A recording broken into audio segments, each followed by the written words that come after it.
Trying to finish the outline. I failed to do anything until now. No, that's fine. I'm surprised I'm even here, like ready. I mean, I was a little late. I was actually setting up. I had everything ready to go by 4 when I went to log in. It was like update. I'm like, oh, dude, the update sucked. Just trying to find something interesting to talk about, you know? All right, so you got into reselling because of collecting, right? Yeah. Yeah, I mean, it's kind of spawned from the way that I used to do paintball gear. You used to flip paintball gear to get better paintball gear? Exactly, yep, to fund my own collection. Yeah. That's smart. You collected paintball gear? Well, my own gear, my own gear to use. I wasn't mocking you. It wasn't really a collection, but yes, that's the way I said it. Well, but I mean, it could have been like different masks. Maybe that was important or something. I don't know. Yeah. No, it was just for the stuff I wanted to use, but I kept upgrading what I was using. So what was your first video game system? What was your first one? Well, when we were kids, we had a Tandy. So we had a PC first. Yeah. Okay. So you had a little Tandy. But the first video game console that was yours? Wow. We never had one. I never had one that was just mine, ever. Because I'm from a family of 4 kids. No, but at some point, you bought your own. Which was the first one? Okay, so the first thing that I had that was my own was a GameCube. Okay, and you bought it yourself? I traded my brother an iPod for it. All right. You want to talk about something like this? I don't know. Maybe. I mean, why not? Is it interesting? I think so. I don't find it interesting. It's just me. I don't know. Well, but I mean, if they're interested in listening, then they're going to be interested in the story. Yeah, I just don't find... I assume nothing I say is interesting. You know? Well, okay, well, let's say I told the story. You wouldn't find that interesting? Maybe you don't find... I mean... I don't know. I probably would. Or whoever. Kevin or whoever, if they told... Like, I mean, it is interesting to kind of know that, right? I mean... Yeah. Like, what sparked it? Anyway... Maybe we should just start getting started, considering we're shooting the shit. Yeah, I mean, if that's what we're doing. Yeah, pretty much. I can edit the shit out of it too, but I suck. Right. I don't want to do that. Well, I mean, whatever you want to do, but if it's interesting, leave it in. If it's not, whatever. I don't know. It was interesting. I just have a hard time, making it work. We can just do it like Kevin and Ramvox and just leave everything in. Just all of it. Right. Or Bill and Joe, for that matter. Yeah, Bill and Joe. Yeah, they do about the same thing. All right. Well, anyway, let's just start. All right. Welcome to the episode of Dollar Dorks. This is episode 15. In this podcast, we aim to share video game buying and selling tips, give suggestions of what games to watch out for, provide tips on how to fund your collection with your collection, and hopefully change the perception that some people have of video game sellers in the collecting community. Today is just a Tiffany, an episode with just me and my co-host Chris. That's Chris Roberts, the Flea Market Ninja. All right. So we've been shooting the shit. I'm probably going to edit some of that stuff in here. Just talking. Anything else new, Chris, you want to talk about? Or just jump into it?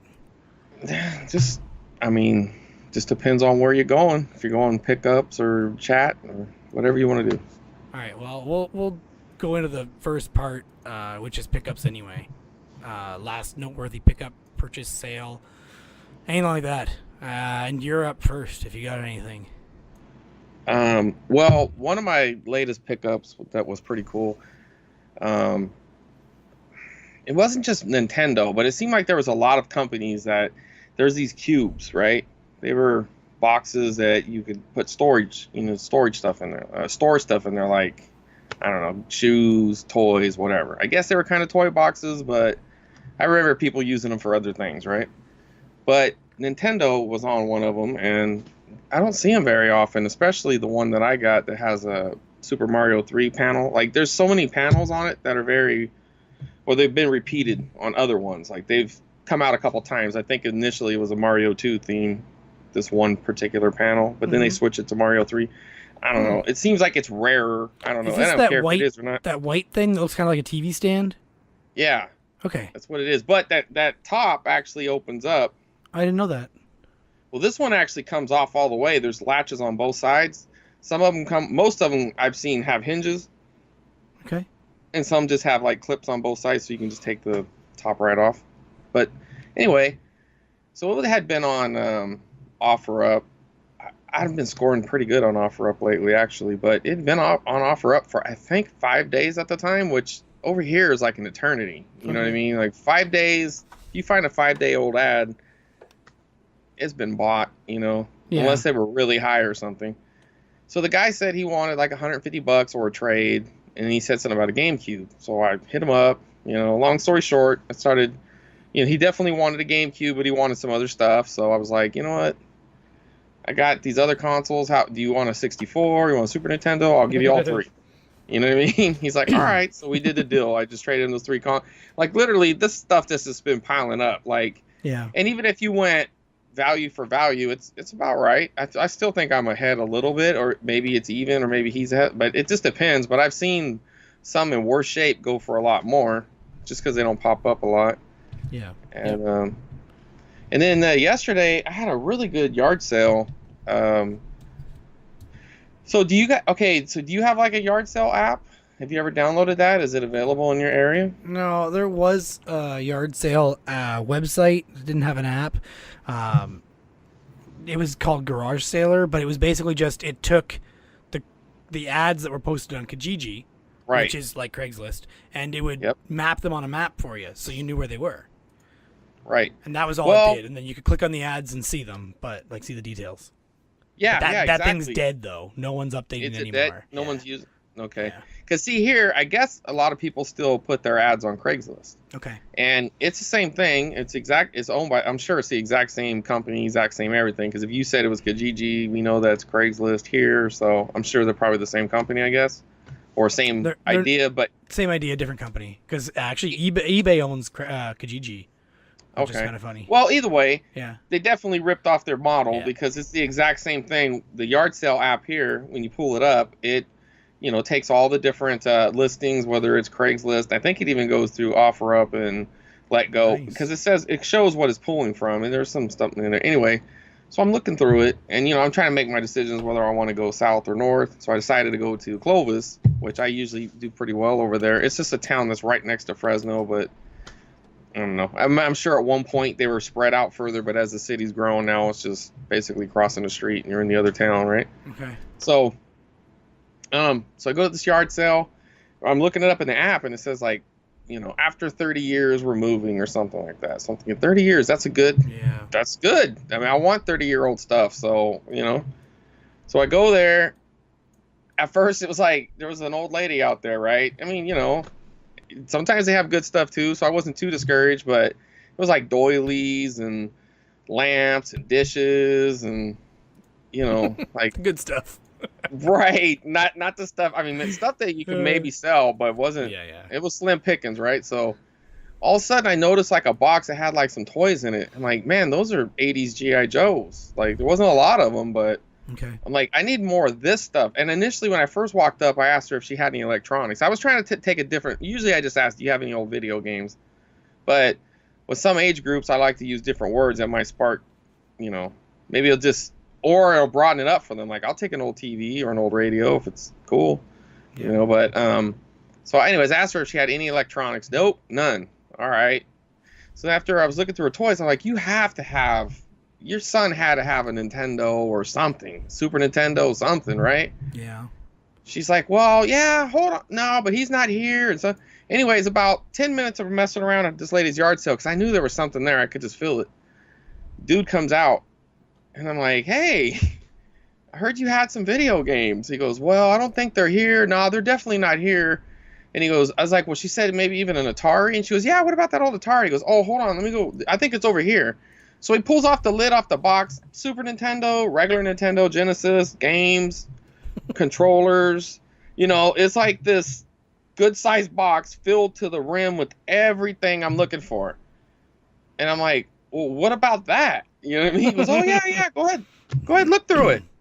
So then he opens up another box. Right. You forgot it was here. So right, exactly. Because and you know what? The part that gets me. This is the part that real like. Even though I got a fantastic deal, there was a point where I could have been more aggressive, not in a negative way, but with her because she was letting me open boxes because she still had all her boxes in the garage. So she was I asked her, "Do you mind if I open them and look in?" She's like, "Go ahead." So I started doing it, and I had exhausted all the boxes that were right where she was at. But behind us, against the wall, there was a whole bunch more boxes. But then I was like, should I hit her up? What about those boxes? And then what kills me is when we really started looking at the box he was holding right on the side, Super Nintendo, Genesis, like Nintendo. I'm like, obvious. Oh my God. Like she would have probably just gave it to me for $20. You know what I mean? Like she didn't care. She's like, oh, I don't know, whatever. But anyways, it's fine. Like I don't mind, because I still got a fantastic deal. So really, when I saw there was box Super Nintendo games, one of them being Super Mario Kart, it was really clean, like everything there, other than the bag. That was the only thing I was missing was the original bag, but it was so brand new. It really looked like someone took it out once, played it a couple times, and put it away. Like it was that clean. Okay. You know what I mean? And I don't know. So I saw that, and I'm like, all right, well, I definitely want the Super. And he's like, I don't know if I want to get rid of the Nintendo. Well, the Nintendo didn't have no games. It was just controllers. I was like, you know what? Fine. I got 30 of them. Go ahead. You know what I mean? Like, go ahead. Who says that? Well, so I tell him, go ahead. So he takes it out, and then I looked at the Genesis, and it was nothing. It was just like Mortal Kombat 2, more, I mean, it was nothing, right? Nothing that I cared about. Everything there, I was like, you know what, that'd be a nice little starter for somebody. That's what I was thinking, like 4 or 5 games. There was there was a cool, like Batman Returns, which is kind of a cool thing. You don't see that every time, but like, I don't even need that. I just want to get the Super Nintendo, some of these toys, and get the hell out of here, right? So I noticed he had the Super Scope, like the game, and he had the receiver, but there was no scope. So I'm like, hey, where's the scope at? So he's like, oh, I don't know, let me look around. So he started looking around. So I'm getting the pile up, and I'm getting everything kind of positioned and built up how I, getting ready. So he comes back, and he starts itemizing it. I want 10 for this, and I want 10 for that, and what would you pay on that? And I was like, I'll do 20 on that. And he's like, all right, 20 on that. Like, so he itemized it. Well, it came up to $75. Okay. So I'm like, also it was a brand new, well, I wouldn't say brand new, but it was a boxed, he did find the Atari stuff. It was a boxed Atari Junior, still in the box. Okay. So he found that, got some G.I. Joes, got a his tank, it's pretty cool. Like this stuff I used to play with, right? So like I said, had all that. So he's like, what do you think? And I was like, cause it added up to 75. I was like, well, how about like $60? And he's like, 60. I was thinking 80. And I was like, well, you actually quoted me 75, but like I actually counted it at 75, and I like did it real quick for him. So you're like 20, 30, 70, blah, blah, blah. And he's like, oh, okay. Well, I'll do 75. And I'm like, yeah. I was like, nah. I was like, you know what? How about this? Instead of going back and forth a couple more times, let's just settle for 70. We'll just settle on 70. And he's like, all right, that's fine. Now, of course, this also included like I got, I don't know, some other house, like this clock that I think is going to be worth probably about $50-$60. It's it's like a vintage name brand clock. At first I didn't think it worked. She's like, oh, it don't even work. And I was like, okay. And then he's like, oh, it works. Let me see. And he plugs it in. I'm like, fuck. Like on one hand he's helping me, on the other hand he's. But it was just like $5. So anyways, I get everything loaded up, and a couple. Oh, I also got like a stovetop, Fisher Price stovetop thing that should go for about $35-$40. It's like girl's toy, but it's really cool. It had all the pieces and everything. Okay. And it's a couple other items, nothing significant. So he, right as I'm going, he's like, hey, if I find that gun, I'll call you. And I'm like, okay, well, I mean, did I give you my number? Or he goes, oh, well, I was going to ask for it. I was like, all right, well, here. Okay. And then, so sure enough, about 20 minutes later, I get a call. I'm on the other side of town at this point. Yeah. And I still have money, but I have no more money on me. I was almost done for the day. So I get a phone call, and it's all Santa Cruz. Oh, Santa Cruz? Who would be calling me from Santa Cruz? Because Santa Cruz is like, I don't know, 2 hours away from where I live. You know what I mean? Like you shouldn't get a phone call from Santa Cruz in Fresno, Okay. And unless you know somebody or collection agency or something, I don't know. But so I answered. He's like, "Hey, this is Jeff," and I'm like, "Who the fuck is Jeff?" Jeff, right? Yeah. But I was like, oh yeah, Jeff, what's up? He goes, hey, I found the gun. I'm like, cool, I'll come get it. He goes, yeah, come pick it up. And I was like, well, what were you thinking? I was like, oh, a couple of bucks, I don't care, just come pick it up. And I'm like, all right. So we get there. I was like, he pulls out an NES zapper. What? And he pulls out an NES zapper. No. So when I got back over there, he pulled out he pulled it out, and it was just like, yeah, cool. It was all nice and everything. So I was like, all right, dude, well, here's $3, thanks. Like, he said a couple. I probably could have gave him 2, but you spent more than that in gas to get there. Right. I really wasn't that far away, but It felt like it. You know what I mean? Like miles wise, it wasn't. It was just, I was like, damn, I'm all the way across town, and he calls. I'm surprised he even called, because usually in those situations. Oh yeah. So I ended up leaving the Genesis behind. I told him, because he's like, you want to do the same deal on that? I'm like, no, I don't want to pay $20 for a Genesis and $5 a game, because that's essentially what I paid for the Super Nintendo. I paid $20 for the Super Nintendo. You could talk it down. You could say, I don't really care as much about that, but I did. I already did. But at that point, I was like, I'll be honest with you, dude. I would really lowball you on this one. So if you want to take, I don't know, like $20, I'll do it. But I think you could sell it. I was like, because I already cleaned up. I was happy. Plus, at the time, I didn't know what he was going to come back out with. I know I'm leaving behind a Nintendo. There has to be games. There's more boxes we ain't gone through. Yeah, you know what I mean? Like, he has to have something. This kid was like nice middle class family. They lived in the same house all that time, or lived in a house before that, but lived in that house for over 30 years. He had G.I. Joe. He had a Nintendo. He had a Super Nintendo. He had a Sega Genesis. This was all his childhood stuff. You could tell. Yep. You could just tell, because it was all his stuff, and you could even see, like, memory started hitting him when he was looking at me taking. Well, he's more attached to the NES than the SNES, probably because he got the NES first, right? Right. That's what I would think. Yeah. Or maybe he thinks it. And here's the crazy thing. So right as I turn around and walk away, I look back and I see a calendar, and I'm like, hold on, can I see that? And because at this point I've been kind of pushy, not rude, but like, he closed the box. I was like, I saw some manuals in that box. Could you get those manuals out? And he's like, oh, yeah, sure. But, it was for the game. I knew I needed it. I'm like, I saw it right there. Like, because he was like, oh, this is my Star Wars figures, and moved them away. It's like, I don't want your Star Wars figures, because I saw them, and they were like Power of the Force or mid-2000s. It didn't matter. I don't want them. No. You're good. You can keep that Micro Machine shit. You know what I mean? Like, I don't want it.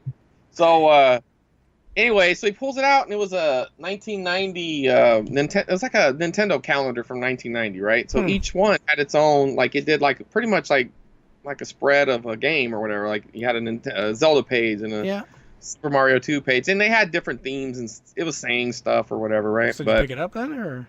Yeah, so I saw it, and I was like, hey, well, what about that? And he goes, well, I don't know. I was like, well, what do you want for it? And this time it's like, man, I had talked him down so much. I was like, you know what? How about $5? Like, I could have probably got it for 3 or 2 or whatever. And he goes, that's what I was actually thinking.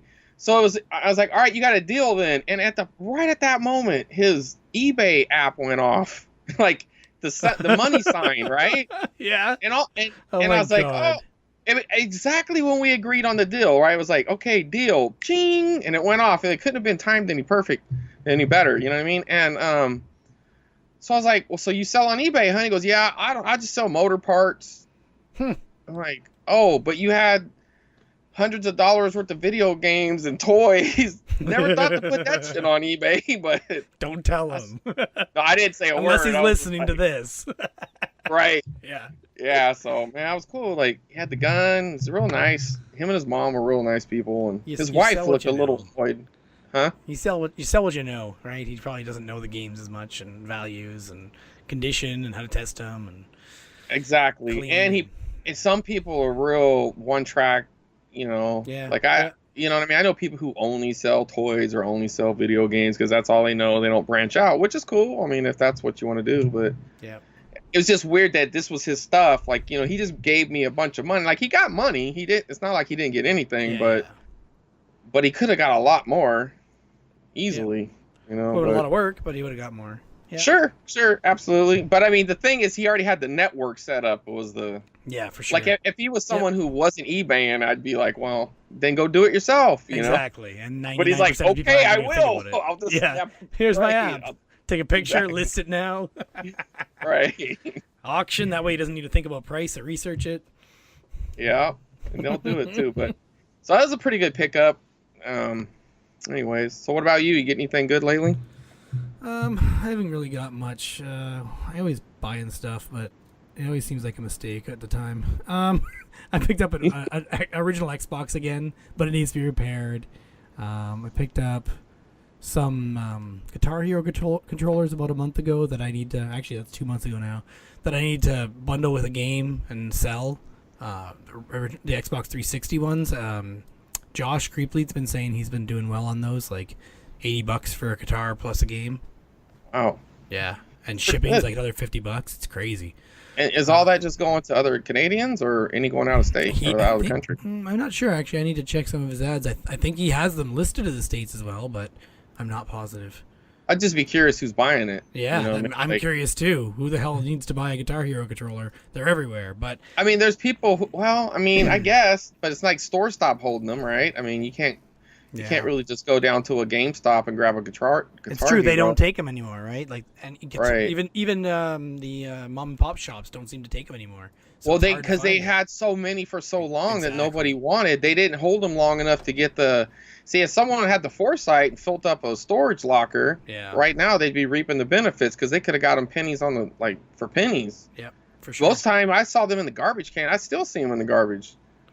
Yeah, and I see thrift stores have them piled up, but I think it just seems like he's doing well on the Xbox 360, the white Right. one, the Explorer model. So I've got two of my own, and then I've got two more that I picked up for $5 each. So we'll see. I picked up a Rocksmith controller, Rocksmith guitar cable, which seems to be hard to come by and sells for like $25-30. So I got that listed. I borrowed my neighbor's guitar and tested it out. I put a picture of that on Twitter and Instagram the other day. I picked up Gallop Racer 2004 for PlayStation 2. That's worth $20. Gallop Race. So it's a horse racing game. Yeah, horse racing game by Tecmo. I believe it was Tecmo. Let me double check. Come on. Should be easier to find than this. Did you watch the Belmont yesterday? Tecmo. No, I don't know what that is. I don't. You do don't horse know. racing. You didn't know that there was a horse racing for the Triple Crown. Nope. No. Do you know what the Triple Crown Nope. is?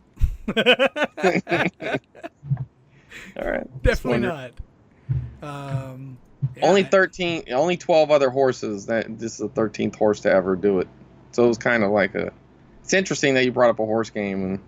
That's funny. Yeah, I mean, I found it at Value Village for $4.99 Huh. or $3.99. And it goes for 20, huh? And it goes for 20. Yeah, I do need to do a repair on it just to make the surface of the bits look a little better. I don't have a resurfacer, but I'll just take it to a local games shop that will do a resurface for free if I only bring in a couple games. That's cool. Yeah. So that should be an easy one to flip. I do have a buddy who's going for a full PS2 collection, and he doesn't have that, so I might reach out to him and see if he's interested. And then I grabbed some Guitar Hero USB. Okay, so he's going for a full Yeah. PlayStation 2. Yeah. So what are we looking here? Like 2,000 games? I think 1,850, something like that. Yeah, It's a lot. And But he's then at they still were 1,200. producing them he's at 12. even up to a few years ago, right? Like down in South America or something? Maybe he's going for just a North American set. I have no idea. Yeah, but I think I don't know. I If think they shipped count them over somehow. here, I don't know. Yeah, I think I don't know, maybe not. But still interesting that they're still producing for a system that they're already planning on it, like the PS5 is coming out next year, you know what I mean? So they're already planning that, and they were still producing games for the PlayStation 2, and it wasn't some bootlegger, it was actually authorized games. Yeah, that's crazy.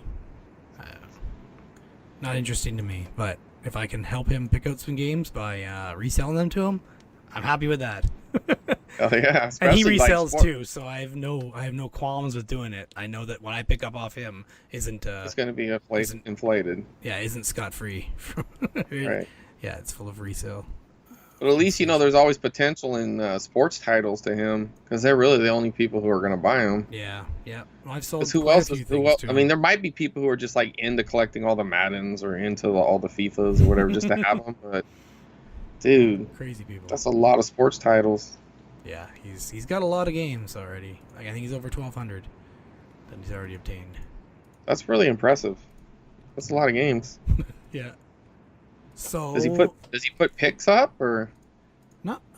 He's mostly on Facebook is all he really does, and he does do pictures on his own group the odd time because he had his own Facebook group for buying and selling. I haven't been in there for a while.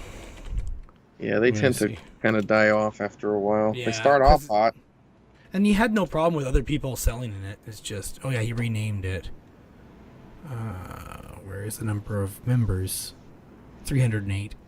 Oh, that's not bad at all. Not bad for a guy who just like, did it on the side and built up this group.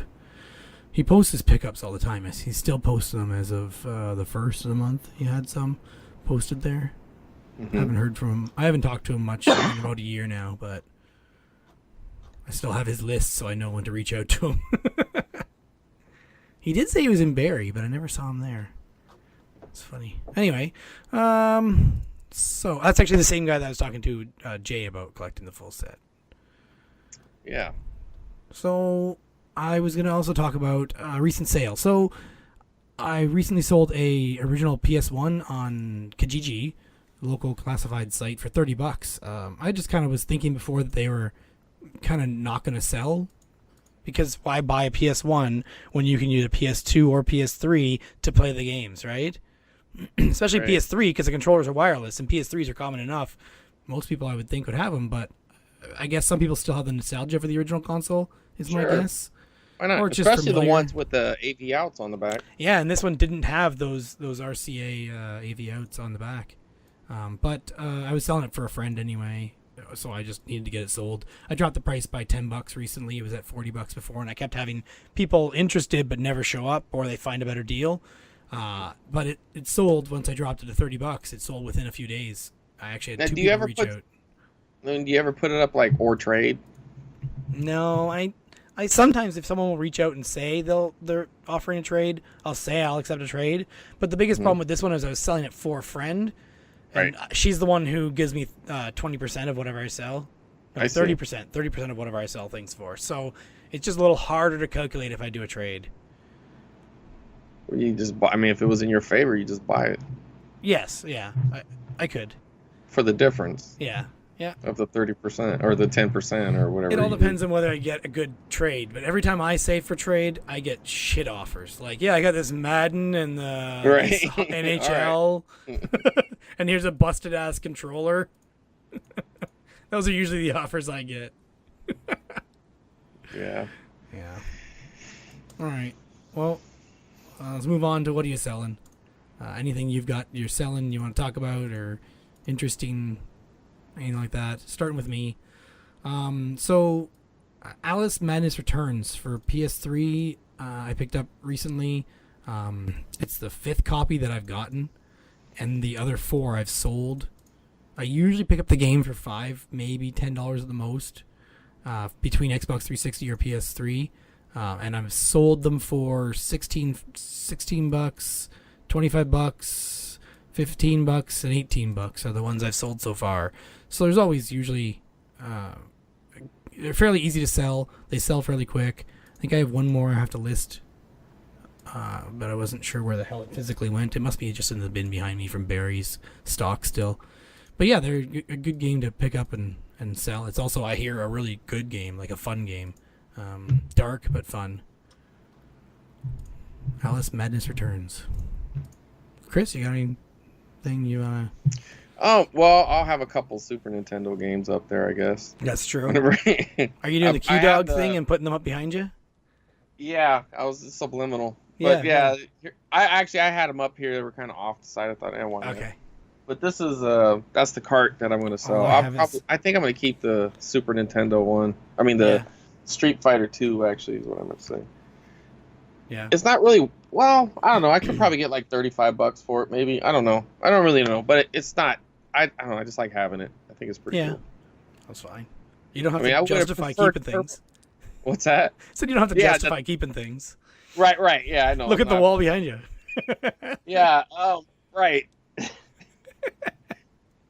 Yeah, that's true. But so like that, I don't know, the same normal crap that was already up. I haven't actually added a lot of stuff this month. I just took a couple weeks off. It was at the end of the year for my normal job, so okay. Yep. You know, I don't know. I was doing a lot of trips and stuff like that, so it was like, I should chill. But I did score pretty good yesterday, and I probably have a good, I don't know, 20 things, a list maybe. I just sold a cable. I just sold the Rocksmith cable while we were on the call here. $25, $5 shipping. Nice. That's great. I bought a Rocksmith game to go with it, thinking it's going to sell for more. It should sell for like $10 more at least, maybe even more than that. Got the game for $1 for Xbox 360, tested it out with it, put it back in the case, and then I see there's a crack in the center. Oh man! Like, I can't sell that. I could just give it to them for free, but that's going to increase shipping price. So that's just true. Said, fuck it. I'll keep it as a testing game. Whatever. Throw it in a bin as a game to test with. I almost picked up another one, but it just a lot of people who have them they're trying to sell their system in a bundle, and they don't have the cable for the game, but they have the game, which I think the game's completely useless if you don't have the cable. So I don't understand. And sounds about right. Yeah, but anyway, sold the cable, so I'm happy. Yay! I was just checking my eBay. And I'm like, wait, 3 things I have to ship now? That's always a good 3 problem. 3 things I got to ship now. So apparently weekends are good. Everybody always says that, but Jesus. Sundays are always, I don't know, man. For me, Sundays are always the best. So I sold 2 things on Friday and 1 today. Friday's good too. Yeah, I don't know. Anytime someone has idle time, it's usually good. They just do impulse buys, you know. What I was trying to do was get to your listings, just take a look at them, but you know what? I only have like 25 listings right now. I only have 9 now. 26. I have 26, and then, but like I said, I should probably double that or close to it. Yeah. Once I just get ready and do it. I just hate the taking the photos, writing the details. I always feel like I'm missing something. I love when I get it, your picture. I don't know. When I get in the groove. Oh, soap dispenser, vintage soap dispenser with your NES games in the background. Yeah, I know. I actually got something that like a black background now. I'm gonna try it. I don't know, but I've never seen anything that mattered about the background. I mean, as long as it's like not a dirty, like if it looks dirty, I guess that would probably be bad. Yeah, but. I can see that. Like a dirty couch. I see you have a lot of pictures over top of a couch. If that couch was full of stains, people are like, "Fuck this guy." Yeah, especially if you're right beside one that has the same price, right? Right. Yeah. Don't look too close to that couch. No, I'm just joking. What is that state? No. Yeah. All right. Cool. Yeah, I was just taking a look at your listings because I was curious what all you had listed there. You got a lot of stuff there. License plates, and laser tag. Looks fun. All right. Let's just move on. Tip corner. Buying, selling tips. Anything you want to share? Lessons learned. Where to find a deal, etc., etc. So I'm starting off with this one. So I had 2 tips, kind of. Number 1, leave feedback when you sell something on eBay. Like, as soon as you sell it, which reminds me I should go do that for Rocksmith soon. Yep. So I keep forgetting to leave feedback for a while, or a couple things now, and it bothers me when I look back and I'm like, shit, I didn't leave feedback for it. Now they're not going to want to leave feedback for me because they're going to see that I didn't leave one for them, and yeah. It just, you know, I always just do it pretty much right when they buy it. I'll do feedback and send them a personalized message because the phone pretty much adds in all the words. All I got, you know, it's almost a form letter at this point. You know, be like, thank you for your purchase, and I tell them when I want to ship it out. So I like to do that right away. And you know, even like there's times where it ends up being a problem customer, right? And then you think, damn, I hate the fact that I left that feedback, but really, who cares? You know what I mean? Yeah. And from the seller point, it's basically like, what are you going to do? What are you going to say? Right. There's nothing really you're going to say bad about them because they're just a buyer. They paid you. That's good. Right. Yeah, because, I mean, you could write something in there derogative, but ultimately, like, it kind of still a reflection on you. Like, I mean, let's say you happen to come across this and you're like, this buyer's constantly bickering with everybody. Instead, like when you get a negative feedback, it's much better to write something like, you know, I was attempting to help you. I can. Just contact me. Something like that. In the meantime, you get on the phone to eBay and you get that thing removed. Yeah. They'll remove it. All you gotta do is ask and plead your case. They don't care. eBay, anything that slows down sales doesn't help eBay. You know, they can tell if you're a good customer or a good seller or not. You know what I mean? Yeah. They see your history. They know when your packages are shipped out and when they're received, and you know what I mean? Yeah. But never leave it on there and never argue with them, because what's the point? You just, if anything, you give them ammo in a case against you if they try to, you know, pull one over on you. Yep. No need for it. All right, my tip number 2 was, this isn't proven or anything like that, but I've just noticed it. Every time I list new items on eBay, I seem to sell something. It's almost flawless. Like, I would say at least 60% of the time, maybe even more. I haven't been tracking it or anything like that. I just keep noticing it. I list new things, and then all of a sudden something that's old sells, or even one of the new ones. Maybe it has something to do with the algorithm. That's maybe they bump you up. Yeah, I mean, I don't disagree with that, because to think about like this. Okay, so have you noticed when you go to do you like eBay on Facebook? Like, or you like the page or whatever? No. Okay, well, sometimes if you like it, you might get ads from them or whatever. Okay. But I don't know, maybe it just comes up even if you don't like it. But nonetheless, sometimes I'm scrolling through eBay right after, not eBay, but Facebook right after I've looked at one of my own items on eBay, right? Okay. So I go to eBay and all of a sudden, or I go to Facebook and all of a sudden there's like a little ad that'll be like, hey, take a look at this, take a look at that. And one of them happens to be the thing that I'm selling, but there's other ones, you know what I'm saying? Yeah. So they, even though one didn't really benefit me, these other ones, they don't truly benefit me either, but think of it in a different way. Think of it as like, what if I was one of those other people? Now, you know, Facebook or eBay, whoever made the decision, they decided to put my ad on that. And if that guy shares it, or that girl, that's what people do on Facebook now, is share crap. Like, I wonder how you get into that algorithm. I mean, I'm assuming it must be sponsored, because I took advantage of one of their sponsored ones one time because it was free. Okay. So I sponsored one of my, it didn't actually sell the cart, but I got a shitload of views. It was a trip. Like, one of these carts, like, I got a gyromite. I don't know if I told the story or not, but I got a gyromite, didn't have no label. Yeah. So I decided just to draw. I see it. Right, a really shitty fucking drawing. It was really crude, right? Awesome. Yeah, it's an awesome. Right, but I mean, the thing about it is, you're not really buying it for that. You're buying it for the Famicom converter. But I just, for the hell of it, I threw it up for $30. It's just like, I don't care. If it doesn't sell, it doesn't sell. It's just funny. I like the fact that people look at it. That every time they look up Gyromite, that there's a subset of America who's looked up Gyromite and has seen that stupid drawing. You know? Dick. Right. But one time it shot up to like 4,000 views. It was crazy. Jesus. I'm like, so somebody must have shared it or something. Yeah. Unless eBay's like, man, we really want this off the server. That's good. I like it. It's funny. All right, you got any tips on top of the normal? I don't know. I don't know. I guess the tip for me this weekend was to like just kind of go with your instinct on it. I mean, not everybody's instincts are good, obviously, but you get better with time, right? Right. I think the more you do it, the more you start to kind of know. Like, I don't know. It was just something about the way the lady wrote in the ad. You know, good punctuation. It just looked like a woman's handwriting, I guess. But it was like, we've been here for 30 years. I don't know. The vision I had was a box of video games. I don't know why, but I was just like, I need to get to that one. So I made my way to that one, and even though like I was getting all the signs saying no, I stuck it out. And then you know, it's like, even like, take the information you're given too. Like, I mean, it's not always going to work out, obviously, but in that thing, she had told me essentially like this was her selling everything. So I got that information. She told me that her son might know where the games are, you know. Let me know that she doesn't really care about the stuff. She's just looking to get rid of it. So I got all this information just kind of standing around. Now, granted, these are very, you know, usually get all this anyway. If you're talking to them for a few minutes, usually people give it up without even knowing.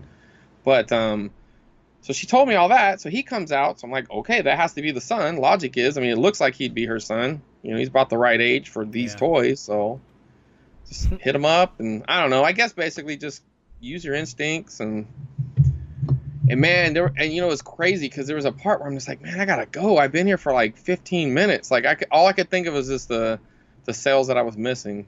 You know? I was gonna ask how long you were there because it sounded like longer. It sounded Total? like longer before No. we came out and stuff, right?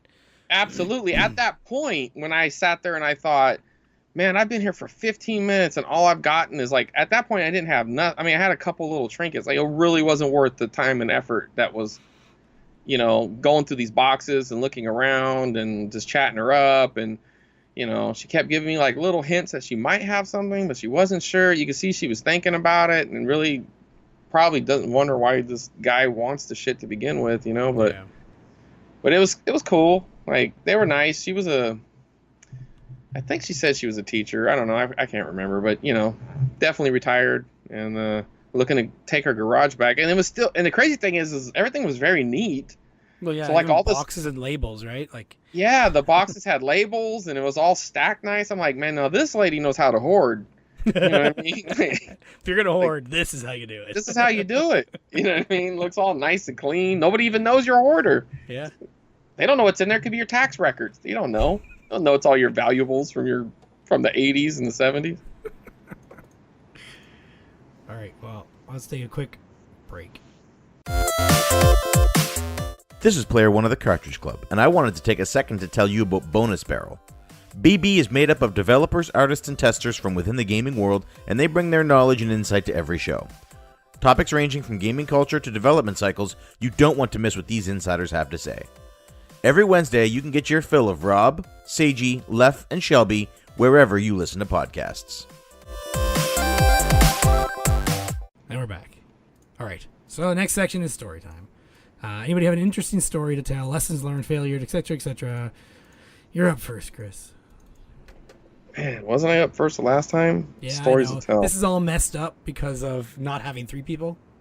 Right, because then they would have been in the somewhere in there. Somewhere in there. All right. Well, I'll just tell another pickup story. I don't have any moral of the story or nothing, but so I went to a local game store, and they're known for kind of high prices, right? Like that's just kind of like their reputation. Like I'm not saying they're known as bad people, but you're not going to necessarily go in there. You're not going to catch them on much, right? But I've been buying I've been on an Atari kick lately. Well, I've always collected it, but when I can get good lots, and sometimes I just have the feeling for it. Like I like to get some Atari or something new. Go looking for it, right? Yep. So I purposely went to this store to look through their Atari games, and it's behind a counter, so you can't really reach out and touch stuff. You know what I mean? Like it's in stacks, but stuff is turned around and blah blah blah. But and like you can't see price tags sometimes. And absolutely, you can't see anything. It's a pain in the ass. I mean, I understand why they would want to protect certain things, but this stuff, it's like there was nothing on there. I mean, there was, but they didn't know it. There was nothing on there that was that expensive, right? So, but there was also a box on the ground that had them games. I'm like, man, I'm gonna have to ask this dude for. I was like, hey, do you mind if I just look through the Atari games? He goes, no, go ahead. Normally, it's strange because normally when I go to the store and I see this particular guy or one of the other like standard employees, I'm usually like, damn, now I know there's another step involved because I'm gonna find something. They're gonna tell me the price, and now I gotta text the owner and be like, hey, dude, could hook it up? Will you sell it for this? Like I'll negotiate with the owner. Like I know both of their, I don't know, through Facebook Messenger, their phone. I got their cell phones, I'm sure, but whatever. I'll hit them up, be like, dude, can you sell it for this? And they're like, yeah, that's fine. And then then I have to show the employee. Yeah. So when I saw him there, my first thought was like, fuck, all right, now I'm gonna have to do that. But it's like whatever. So I go back there. So like I said, he let me look at the Atari stuff. So I started digging through it, and I found a couple of uncommon games. Definitely, one's called Disaster, like the word disaster, but with dish in the beginning, like Dish-aster. Okay. Well, like a play on that, but it's kind of a pretty uncommon Atari game, worth probably about $20. So I started digging through this, and I find this game, Crazy Climber, and it's after doing some research, I kind of knew a little bit about it ahead of time, but like they were mail-aways. Oh, okay. Like I guess you had to be part of the Atari club or something like that. So mail away. So I don't know. It's worth like probably $60 to $100, just depending on how many are being sold at the market at the time. But so I got that, and then there was an Indiana Jones box, which I'm not really going for a lot of boxes, but there's just a couple boxes that are like that's just kind of cool. I'll take that. It was an Atari game. So I got that, went up there, and he's just like, okay, how about $3 a piece on the loose games and $5 on the box game? And I'm like, dude, that's what's up. And then, and I just wanted to get out of there so quick. Yeah. I paid and left. I'm like, what the fuck, man? There was still stuff on the shelf. You know what I mean? Like I got a double ender, like one of the last double enders that I needed. He still sold that for $3. Oh no, actually that was the next trip there. Never mind. But that first trip was that. It was that. And then I went back a few days later and I found a couple other games, and one of the owners were there. And then so as I suspected, the prices are going to be a little higher, so I have to get them down. So I made my offer. He had his. We haggled back and forth, and I was like, "Well, let's flip," And he's like, "All right, let's flip for it." So because I know he's kind of a gambler, so we flipped, and I won the flip, so I got it cheaper. So that's a negotiated tap. If you don't think they're gonna, here's a tip: if you don't think they're willing to budge on the price, maybe they'll gamble. You know what I mean? Like flip a coin. But so yeah, I have no I knocked them idea out for a couple uncommons. I have no idea what games for Atari are worth anything. Air Raid was the only one that I had heard of was worth a bunch of money, and that's just the one you'll that fake one, right? Yeah, exactly. Right. You need to look for the ones that are like double regular value or triple, but not like way up there. Well, like Hero, right? Yeah. Like this is an uncommon game, but it's not. I wouldn't say it's rare. It's made by Activision. Everybody says it's good, but that's like a $40 very good game. It says. But the thing is, it's high for a normal game. I think it's like 40. Yeah. Might even be a little higher. Somewhere around 40. I'm just checking price charting because that's easy as hell, right? Not always accurate, but it's easy. Sure. Yeah. And the Crazy Climber shows at $58, and I had Disaster open too. Where the hell was that? There, 15. Loose. Okay. Yeah. Well, average, right? I was going on the high average. Yeah. It could be good condition, right? That some of these might have been shit. No. Actually, to be honest, that Disaster or Dishaster game, it's not in the greatest condition, but the label's there. It's a pretty uncommon game, and I don't know. I just for a couple of bucks. If you don't have it, who cares? Yeah. Yeah, I mean, Atari's a set that I know I'll never finish, or I don't even know if I'd even. Well, I mean, I guess if it was given to me or something, I'd want to finish it, but I don't know if I'd want to invest the time and effort into finishing it, something like that. But it's cool, and what I like about it is usually when you find the games, they're usually in pretty much the same condition. Typically, some are in poor condition, but usually there's like an average condition you find the games in. And you usually always find something weird. Like everybody was an Atari. Like anybody who had a batch of Ataris, it seemed like they had something different. Like a lot of the sets are your Galaxians and Ms. Pac-Man, whatever. Gotcha. There's that basic stuff. But every now and then you'll just get like these random weird carts in there, and I love going through an Atari, especially like an older, like a dude who was collecting Atari. Like he was an adult. Yeah, those are the collections I love getting, because those are the guys who wife sent off for the Purina dog chow game, the chase a chuck wagon, or like they just had all that oddball stuff. They were the earlier collectors, the guys who faded out in the 90s. Yeah.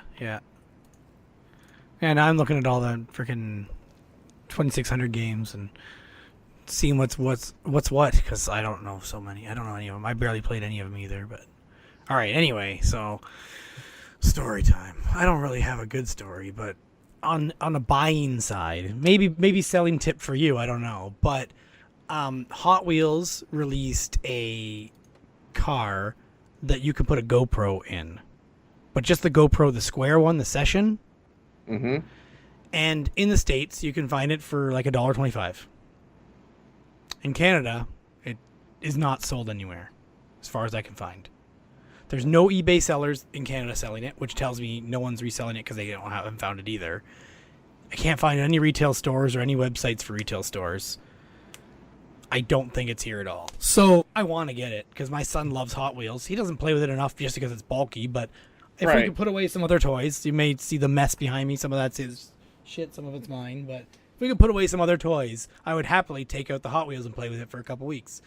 And I've got 2 Hero Sessions, and it would be awesome to throw one on here and just record some videos. We did We went camping last weekend with my family, and I gave the kids my GoPro session on a floating handle, and the kids just kept passing it off, playing with it, and doing their own thing and taking footage. The girls would face the camera towards themselves and then jump in the water, or come out of the water, or swim underwater and record each other. So I made a clip video of all the kids doing this stuff in 1 minute clip.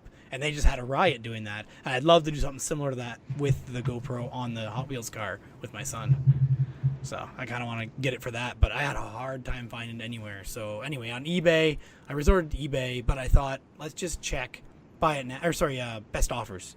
Since it's $1.25 in the store, if someone's happy making double or 3 times their money, I'm fine with that. So I found one that's $9 shipping, and they were asking $9 for the car. He had one left, and best offer was enabled. Okay. So I offered him $450 US. All right. $450. And he accepted it. So $450 plus $9 shipping. Fuck it. You Done. got what you wanted. Yep.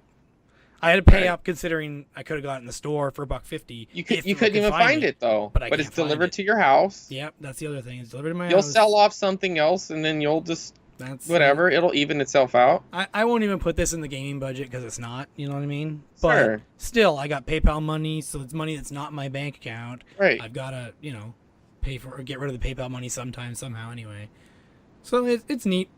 I'm okay with it. I could have also tried waiting until Chicago, but I'll never find it. No, because then who knows? It could be one of those limited runs or whatever. Like, you got what you wanted.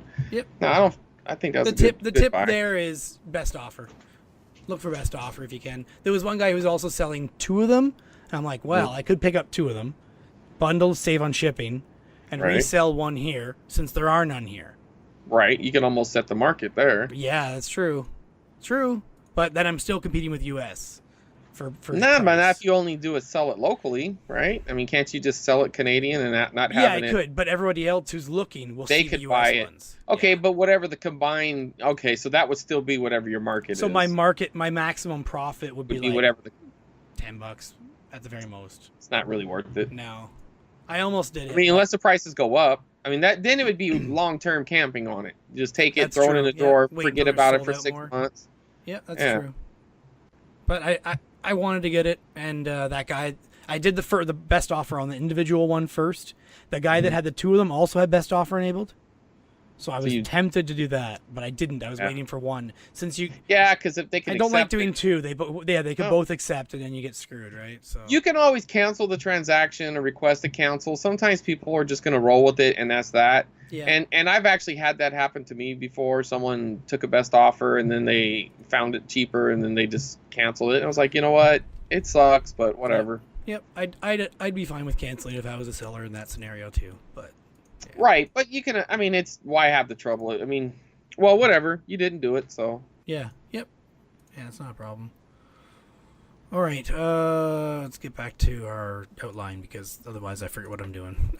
Discussion and topic and collection update. Again, we have no guests, so this is much simpler today.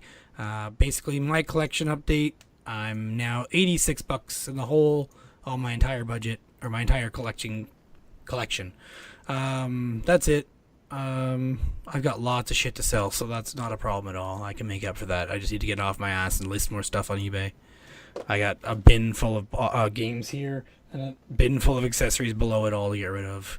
I'm thinking of actually taking a bunch of stuff to a local game store and just clearance it out. Or maybe do that once, get my budget even, and then take a bunch more stuff to a game store and trade it for a PS4, just because I don't have a PS4. I don't know. Okay, well, you're that disillusioned with just selling it, huh? It's just so much shit to sell. It's a lot of stuff. Yeah. Like I think I have like at least $600 more worth of stuff to sell. Actually, you know what? It's probably way more than that because Barry inventory.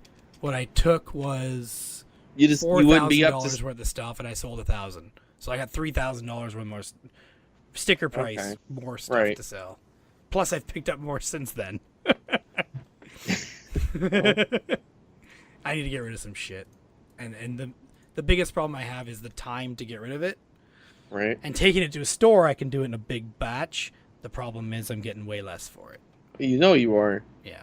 So I could also just hang on to some more of the stuff. I think I might take the stuffies because I have a bunch of Pokemon stuffies and a Star Trek stuffy and some other shit. I might take those to a local game store that likes stuffies and sells a lot of stuffies. I don't even know what a stuffy is, so I think animal. you should do it. Okay. Oh, all right. Sorry, I thought it was a new no, line. I'm used to kid talk. My kids and my niece. Okay. They all call I them was like, stuffies. I have no idea what you're talking about, but you should sell it. I have a Pikachu Build-A-Bear, which was only limited time at Build-A-Bear. Sure. You could go in and stuff your own Pikachu. So I have one of those, and they sell on eBay for anywhere from $20 to $30. But that's what's up. I've seen them.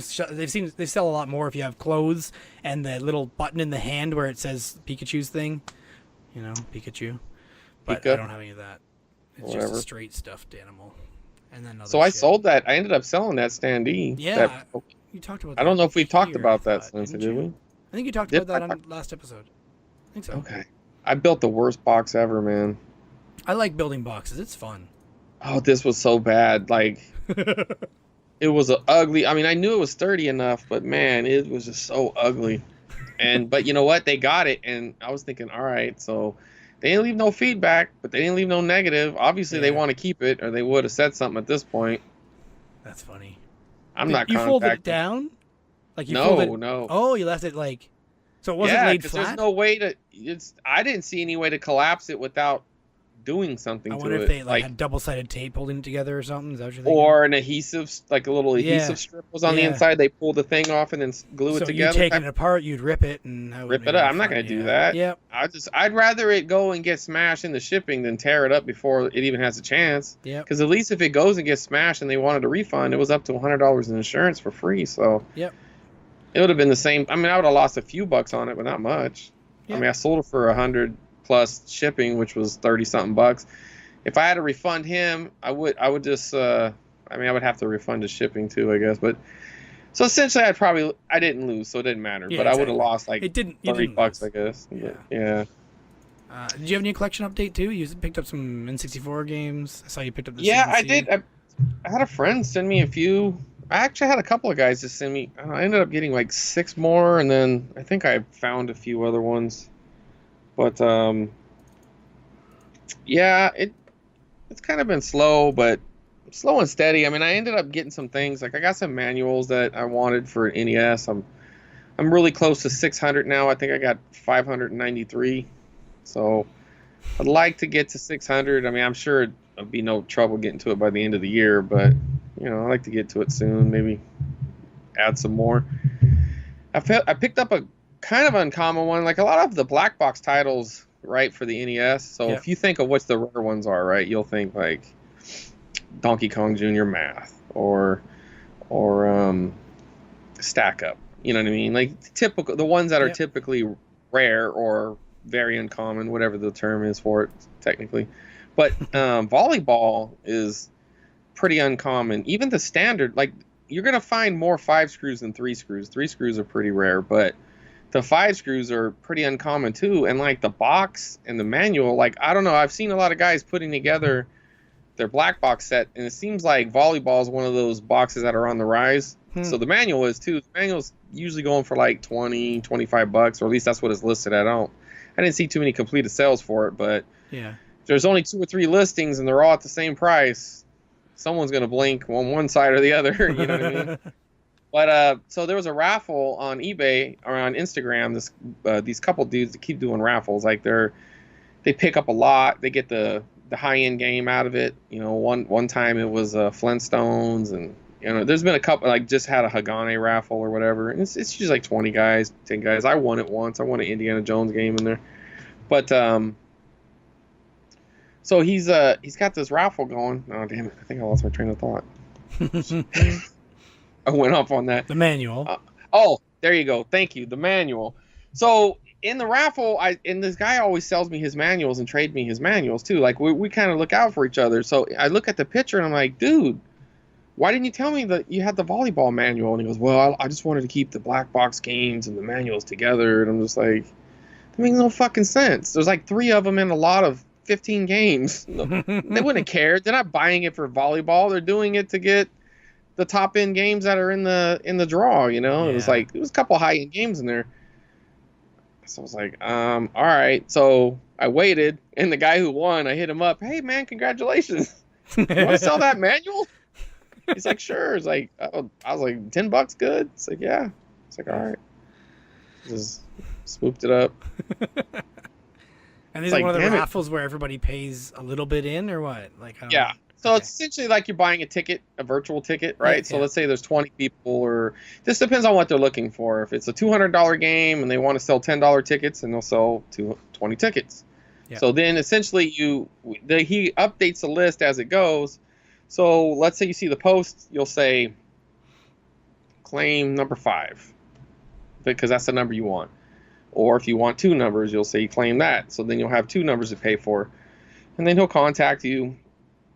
I mean, obviously there's some trust that's got to be involved. You PayPal him the money, friends and family, like $20 or $10, whatever you bought in, and he does a live feed when it comes down once everybody's paid and all the spots. He'll say okay, live feed at 7:30 or whatever. So he'll do a live feed and do a random number generator. I guess he does it like 3 times, 4 times, 5 times, whatever he does. How many ever times he hits it, right? He does it multiple times, and then he's like, okay, this is the one, and then he hits it, and then whichever number comes up, they win. Gotcha. So, okay. It's gambling. There's no way around it. No way around it. It's totally not legit in so many levels, like PayPal friends and family as opposed to a business. Well, right, but yeah. I mean, you get it. Yeah, I get it. All right.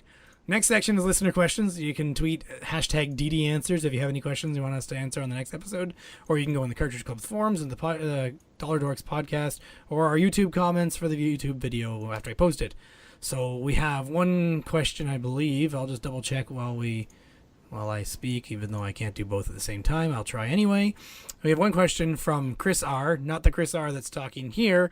Chris R, base guy 654.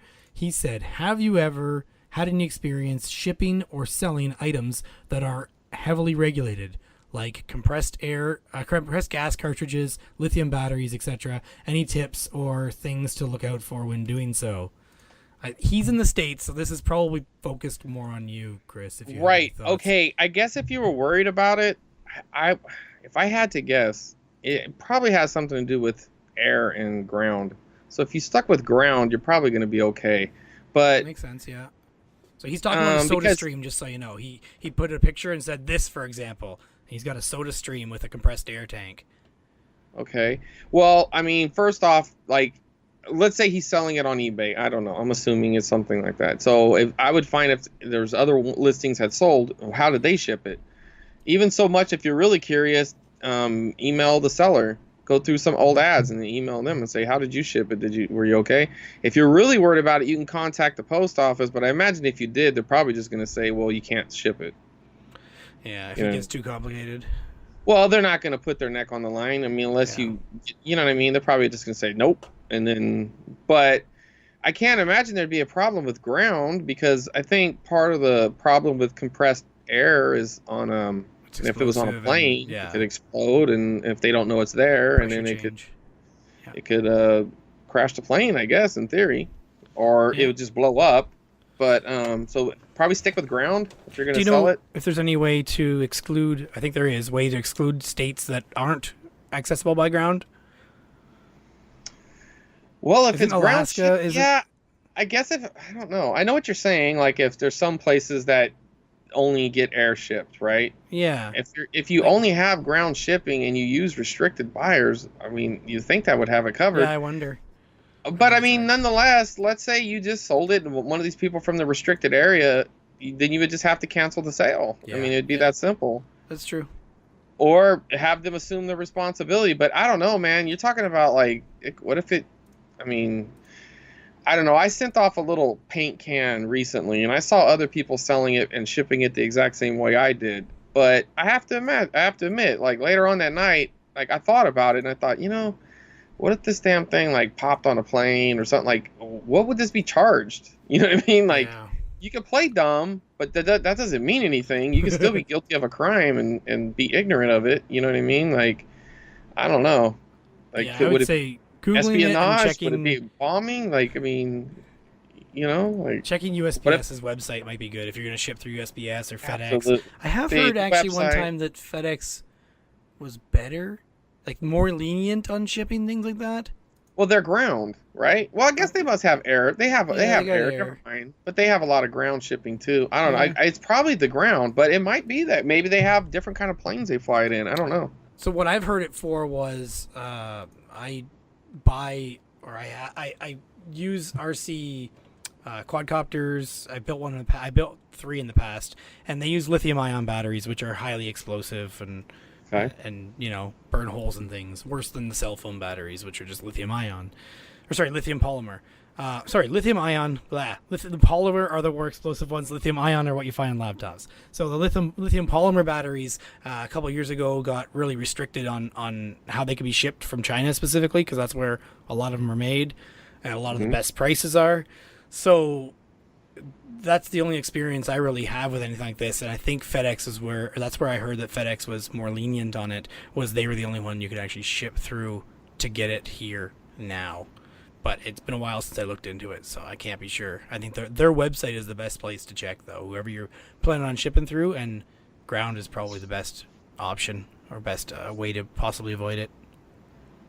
Yeah. I would, and I mean, if the buyer knows how long it's going to take. I mean, it says it in the description when the other option specifically for that soda stream, sell it without the air.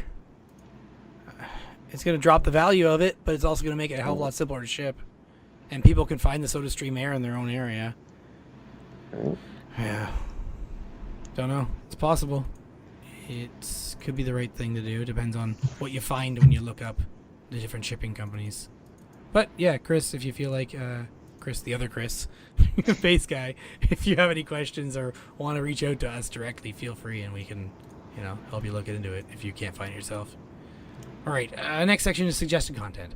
So anything you want to suggest the listeners check out, YouTube video, YouTube channel, podcast, game, video, TV show, anything like that. I'm up first. I recently discovered and am still working through The Artists, a TV show on CBC in Canada.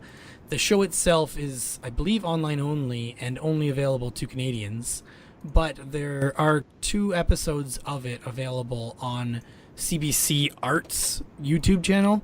The first episode is Can a Computer Make You Cry? How Electronic Arts redefined the artist. And that is kind of just how Electronic Arts was created to begin with. I believe that's the first episode of the show. But it's on YouTube, and I'll include a link in the description and everywhere that this is posted. And you can also just find it by basically searching that title that I said. And then there's one on Doom as well that's on the CBC Arts YouTube channel about the start of Doom and how it was created, stuff like that. They're actually fairly short shows, usually 9 to 12 minutes as well. So they're not hard to check out or to watch, and they're really interesting, really high quality production, kind of documentary style looks at Atari and Electronic Arts. Really cool. I want to check out all of them as soon as I can, and I was going to try and record it if I can somehow and bring it to Chicago Cartridge Con for our US friends if I can, because I think there was about 8 or 10 episodes. Yeah. Chris, anything for you? You can think of anything? You find one?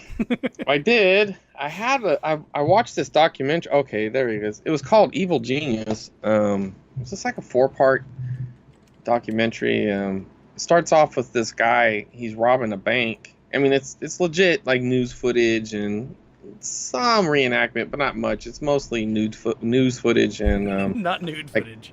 Well, it could be, but they didn't show that part. It was just like a lot of archival footage. And this one, the guy who did the documentary, he got interested in the case and he started communicating with some of the principal people involved in it. I don't want to give anything away at it, other than that, it's very good. It has the same vibe as Making of a Murderer, which was a really popular documentary on Netflix. So it wasn't good. I mean, it wasn't bad. It was pretty good. It definitely better. They also had one on this nun that was missing. I forgot the name of that, but this one's way better than that. It's quicker, faster paced episodes. Wraps it up. You kind of get an ending to. Anyway, so the guy robs the bank, but he robs the bank. He has a bomb strapped around his neck, or that's what he's telling the teller, and he's saying that somebody forced him to do it. Like when he goes outside and the police surrounded him, he's telling the police that he was forced to do it, And I don't want to give any more spoilers, but essentially it's kind of like, okay, why did this guy do this? Or was he really forced to do this? Because there was a death involved. There was other kinds of stuff involved, but it was pretty interesting. You get a lot of jailhouse footage from one of the particular people involved doing interviews from jail or from prison. A lot of over the phone stuff. But the guy who did the documentary, he was really good. I mean, I've heard a couple times it is pretty good. Yeah, he was very thorough in it. I mean, he obviously put a lot of time in it. I mean, sure, it must have become an obsession for him because, I mean, there's letters written back and forth. I mean, he had, like, I don't know, 40, 50 letters he would show and all these recorded phone calls and all the visits to the prison. So, but it was pretty interesting. It was I mean, anytime you get something that might have like a serial killer or big, like one of those crimes of the century kind of labels to them, you know what I mean? It's interesting, but apparently this crime made world news when it happened, so it had the public's interest for a little bit. Cool. So that was pretty good. So check it out. You had mentioned what the hell that app, the yard sale app.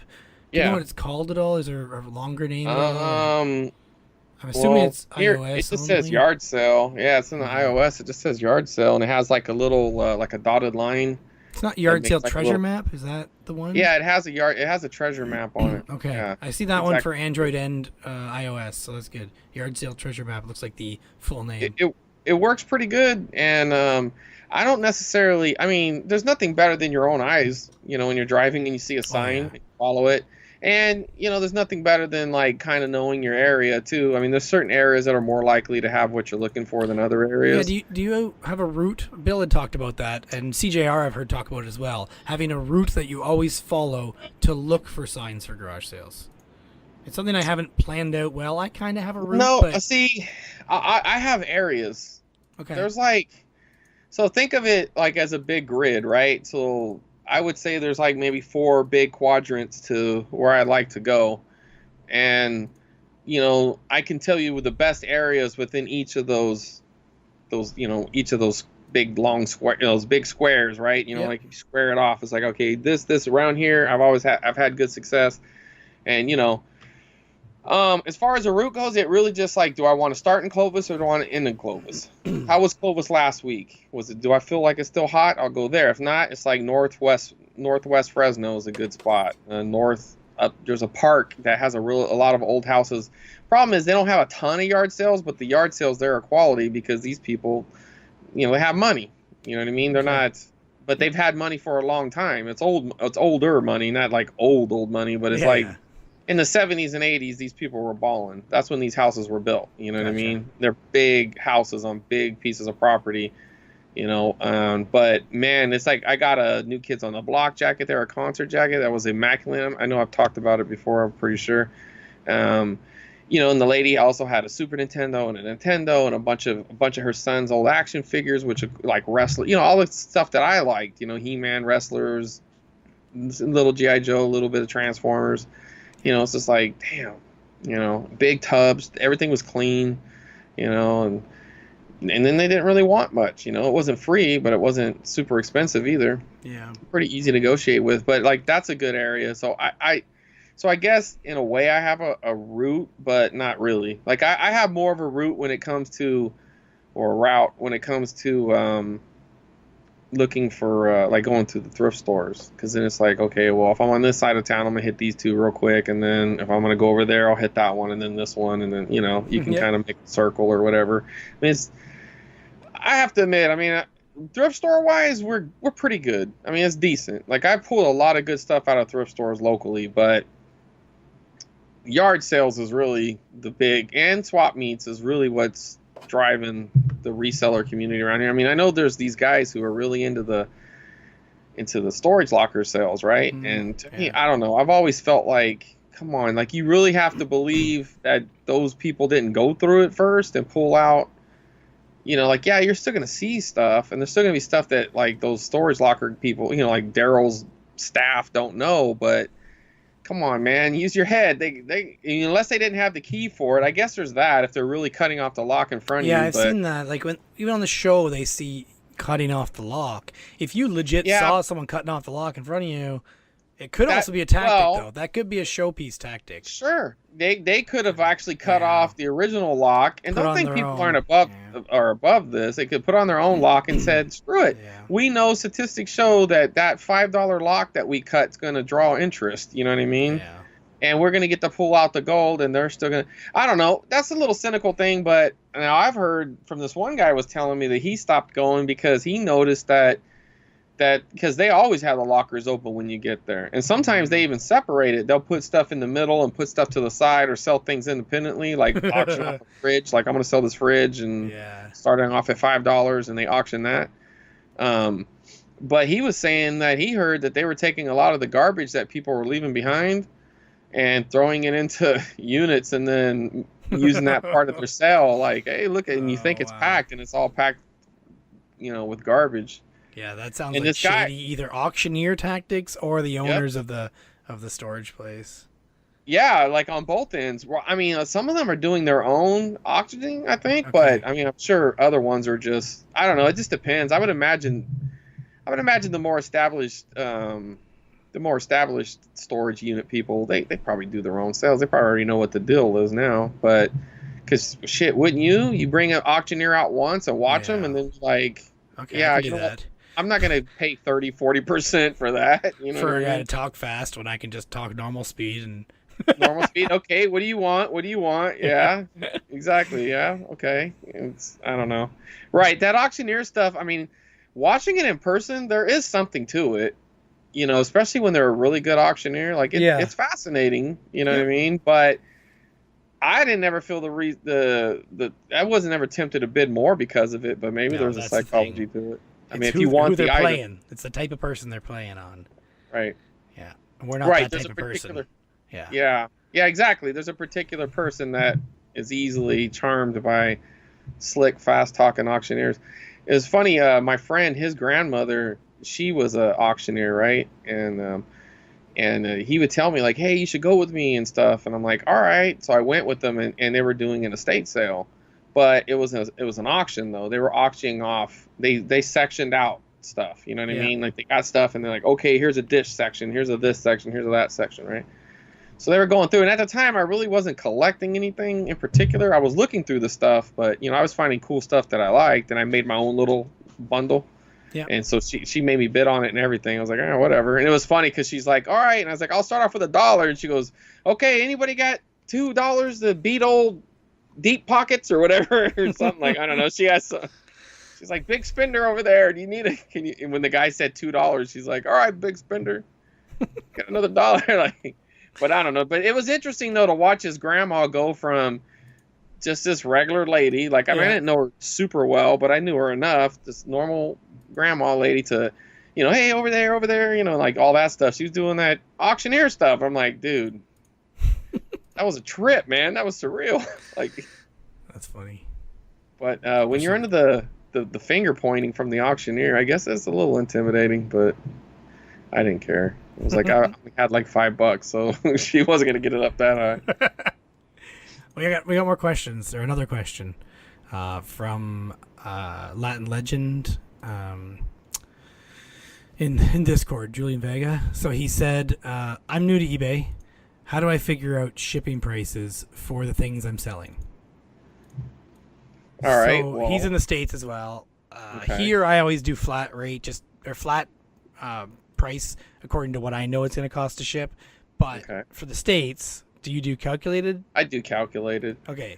because, So and I'll tell you why. I'll explain what calculated is to him first. Where Okay, well, calculated just means like certain parts of the country there may be a higher rate. So shipping, let's say from California to Texas, might cost $3.40, or maybe going to Florida might be $3.50 or whatever, or just it might be a little bit more, and there might be rural areas that charge an up fee. Like I had some weird spot in Florida once that they were trying to charge me like $60 to ship it there.